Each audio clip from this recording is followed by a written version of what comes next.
Kelvin's method to determine the resistance of galvanometer, the galvanometer itself is connected in one gap of the meter bridge and resistance box is connected in the other gap.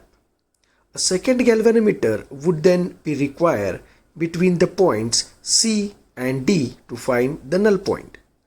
But Kelvin showed that the use of another galvanometer to locate the null point is not necessary, and the deflection in the galvanometer in the unknown resistance arm itself can indicate an equipotential point D on the wire with respect to point C when the bridge is balanced.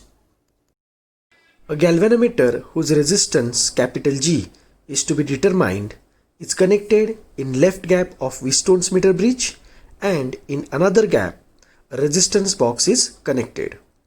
A cell of EMF E, key K, and a rheostat are connected in series with the bridge wire AB.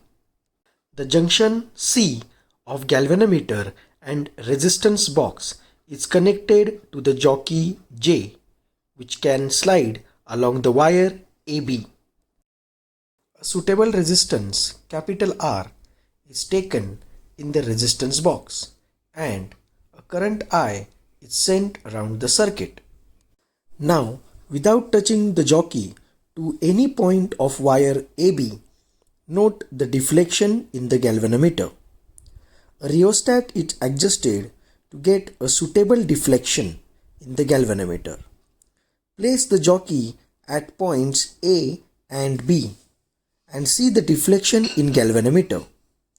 It should be on opposite sides. By touching the jockey to different points of wire AB, find the point of contact D, for which the galvanometer shows the same deflection as before. That is, point C and point D are equipotential points. That is, the point D gives same deflection in the galvanometer with or without the contact of jockey. In this method, the null point is not obtained. Thus, Kelvin's method is an equal deflection method. The point D is called balance point.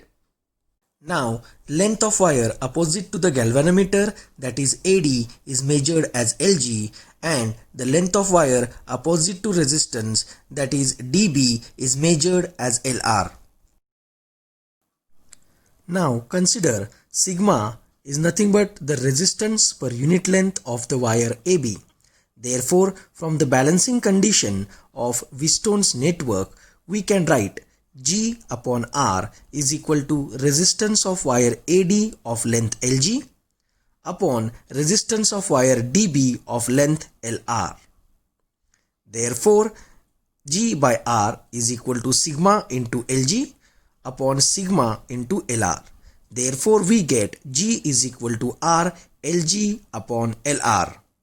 Thus, by using this equation, we can determine the resistance of galvanometer G by knowing the values of R, LG and LR.